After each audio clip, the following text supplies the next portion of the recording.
Assalamualaikum warahmatullahi wabarakatuh. Nama saya Lina Nurlina SPD. Saya pendamping sosial PKH Kelurahan Lingasari, Kecamatan Ciamis, Kabupaten Ciamis, Provinsi Jawa Barat.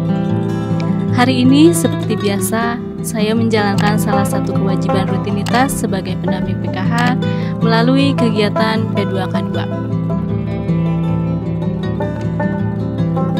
Adapun materi yang akan disampaikan pada kesempatan hari ini yaitu modul ke-1 tentang pengasuhan dan pendidikan anak.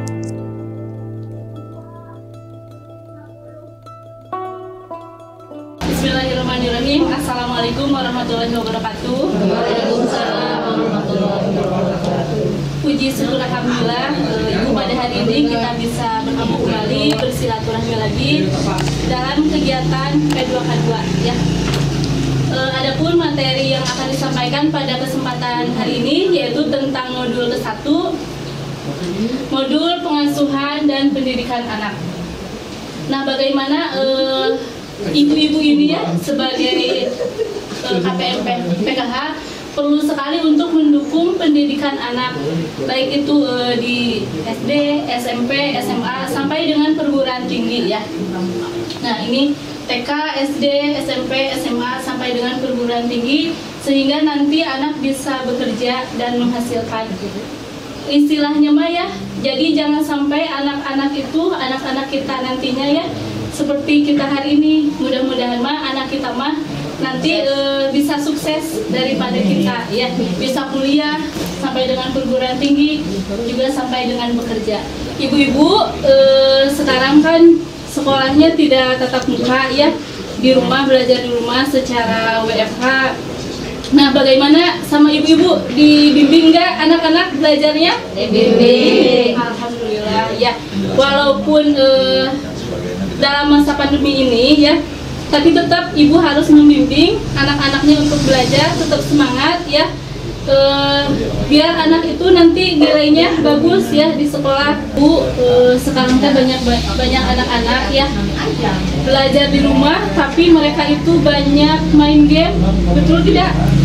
Ya. Nah, jangan sampai seperti itu ya. Jadi harus didampingi sama ibu-ibu semua, jangan sampai sekarang mah ada yang main game terus main TikTok ya. Nah, terus kan untuk pencairannya ibu sekarang sudah untuk membeli kuotanya ibu kemarin sudah pencairan ya.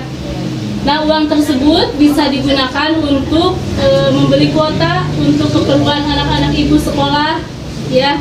Ada masalah? Bu, kenapa saldo saya masih nol? Ya. Jadi yang saldo nol itu siapa? Ibu Hani ya. Nah, Ibu Hani memang pada saat ini sedang ada perbaikan data ya secara global seluruh Indonesia, dan itu menyebabkan keterlambatan tersalurkannya bantuan ya, seperti bantuan PKH, bantuan sembako atau BPNT, dan juga bantuan BST. Nah, perlu ibu-ibu ketahui bahwa sumber data itu berasal dari DTKS ya. Apa itu DTKS? Belum tahu ya? Data Terpadu Kesejahteraan Sosial ya. Coba apa? Data Terpadu Kesejahteraan Sosial. Nah, kalau dulu itu BDT ya, basis data terpadu, kemudian sekarang diganti menjadi DTKS, Data Terpadu Kesejahteraan Sosial. Nah, DTKS itu dipegang oleh operator yang ada di kelurahan atau desa masing-masing ya. Itu nama aplikasinya SIKNG. Jadi khusus untuk aplikasi SIKNG itu memuat tentang data-data bansos ya. Jadi bansos itu berasal dari data tersebut, dari data DTKS yang ada di kelurahan desa masing-masing. Nah, bagaimana cara update-nya? Nah, pada hari ini, pada kesempatan kali ini ya, pendamping PKH, pendamping PKSK, kemudian operator SIKNG memang sedang melakukan perbaikan atau validasi data ya di kelurahan atau desa masing-masing, di wilayah dampingannya masing-masing. Nah, yang mana data tersebut ya, misalkan ada yang nicknya ganda atau nicknya sama dengan orang lain, atau misalkan ada ibu yang sudah pindah alamat, baru-baru saja pindah alamat, Nah terus kakaknya belum diperbaharui gitu, atau nomor kakaknya belum aktif, seperti itu ya. Jadi memang pada saat ini sedang dilakukan perbaikan data, dan ibu-ibu mohon untuk bersabar ya. Kemarin itu sudah disalurkan seperti pencairan PKH termin 1 sampai dengan termin 8 ya.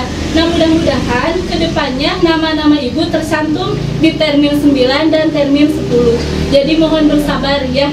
Sekarang ini sedang dilakukan perbaikan data.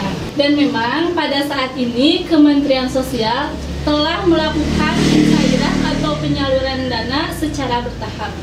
Assalamualaikum warahmatullahi wabarakatuh.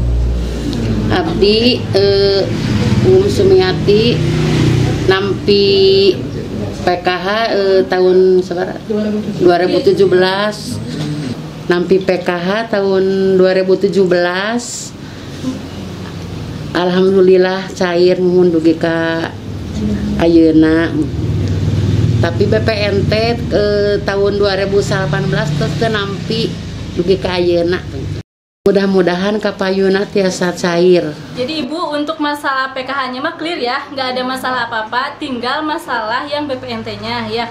Jadi ibu dulu selama 6 bulan pernah cair kan ya BPNT-nya, cuman dari 2019 sampai dengan sekarang itu ibu tidak menerima BPNT lagi gitu.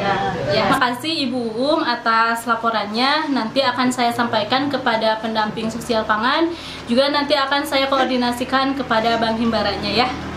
Nah ibu-ibu untuk saldo BPNT yang masih nol ya, itu teh biasanya rekeningnya ganda. Misalkan ya Ibu Eti Sumiati mempunyai 2 rekening, yaitu rekening BPNT dan rekening PKH. Tak eta teh terdeteksi oleh komputer aplikasi yaitu ganda ya. Jadi solusinya pendamping nanti melaporkan kepada APD atau operator PKH untuk dihapus salah satu nomor rekening. Nah ibu-ibu, alasan untuk saldo nol itu ya bisa juga karena pergantian pengurus. Misalkan gini ya Bu, pada saat validasi PKH itu yang terpanggil adalah namanya Ibu Atiani ya. Tapi pas kemarin saat perjalanan PKH ada pemutahiran di EPKH, ternyata Ibu Atiani itu menikah kemudian pindah alamat ya. Nah yang jadi pengurus komponennya itu misalkan Ibu Mila ya. Nah kemarin ternyata pas di DTKS dicek itu nama Ibu Mila tidak tercantum dan tidak ada ya. Nah otomatis itu juga akan terdeteksi oleh sistem yang ada di SIKNG dan menyebabkan namanya tidak tercantum dalam data SIKNG tersebut gitu ya. Nah kemudian ibu-ibu, alasan untuk yang saldo nol itu karena datanya tidak padan dengan Disduk Capil ya. Jadi sekarang itu sistem yang ada di SIKNG di PKH disambungkan ke data Disduk Capil ya. Jadi sekarang mah harus apa ya, KTP itu sangat penting ya bagi ibu-ibu semua. Jadi kalau misalkan nih Ibu Ani ya mempunyai anggota baru, misalkan baru saja melahirkan, nah anak tersebut harus segera diupdate ke kakak yang terbaru ya. Nah sehingga kakak tersebut bisa padan dengan Disduk Capil. Ya, fokus Ibu Emil ya. Ibu Emil kan peserta PKH-nya masih aktif di EPKH, tetapi bantuannya itu tidak cair ya. Itu teh kenapa? Nah barangkali saja Bu Emil itu tidak komit dalam K2K2 atau tidak komit dalam posyandu ya. Anaknya karena tidak ke posyandu jadinya tidak komitmen. Kemudian tidak komitmen di verifikasi pendidikan ya. Anak ibu itu tidak sekolah misalkannya karena alasan tertentu, bukan karena alasan sakit. Karena 85% itu peserta PKH anaknya wajib untuk bersekolah ya, hadir di sekolah seperti itu. Nah ibu-ibu di sini ada yang anaknya belum punya akte. Nah Kak Emil, siapa anaknya yang belum punya akte? Paling kecil. Yang paling kecil. Oh kenapa itu teh? Nggak tahu bikin. Oh, nggak tahu ya bagaimana cara bikinnya. Nah nanti Teh Emil insya Allah hari Senin ya sama saya diantar ke Disduk Capil untuk mengupdate data tersebut. Nah jadi ibu-ibu untuk misalkan ya misalkan Ibu Emil nih habis melahirkan, itu teh harus segera dibikin KK yang baru ya. Jadi nanti komponennya bisa masuk ke KK tersebut. Nah selanjutnya kalau misalkan di keluarga tersebut juga ada yang meninggal misalkan gitu ya, nah itu teh harus segera laporan ke pemerintah setempat ya, misalkan ke kelurahan, bikin akta kuning gitu ya. Nah nanti diupdate datanya ke Disdukcapil, kemudian nanti dikeluarkan ART tersebut gitu ya. Jadi KK dan KTP itu sangat penting bagi ibu-ibu sekarang mah, apalagi bantuan PKH, bantuan BPNT, bantuan BST sekarang mah jadi ngeling sama Disdukcapil. Nah jadi ibu-ibu yang perlu ibu-ibu ingat itu ya, bahwa sekarang itu segala bentuk bantuan itu ngeling sama Disdukcapil dan berasal dan ngeling dengan DTKS ya, berasal dari DTKS. Dan segala bansos itu sekarang dipadankan dengan NIK, nomor induk kependudukan ya, seperti itu. Nah ibu-ibu, kesimpulan pertemuan P2K2 pada hari ini yaitu tadi ngebahas tentang pengasuhan dan pendidikan anak ya. Kemudian tadi ibu-ibu ada yang bertanya tentang saldo nol ya, sama saya sudah dijawab. Yang terpenting bahwa sekarang itu ibu harus memperhatikan dokumentasi yang ada di rumah masing-masing ya, keluarga masing-masing, yaitu tentang administrasi KK, KTP, KIS ya, KIP. Itu kalau misalkan data tersebut tuh harus disimpan baik-baik ya, seperti itu. Nah mungkin pertemuan hari ini dicukupkan sekian saja. Semoga pertemuan ini bermanfaat ya. Amin. Ya ibu-ibu juga bisa paham apa yang disampaikan. Terima kasih atas perhatiannya. Bila taufiq wal hidayah. Wassalamualaikum warahmatullahi wabarakatuh. Waalaikumsalam warahmatullahi wabarakatuh.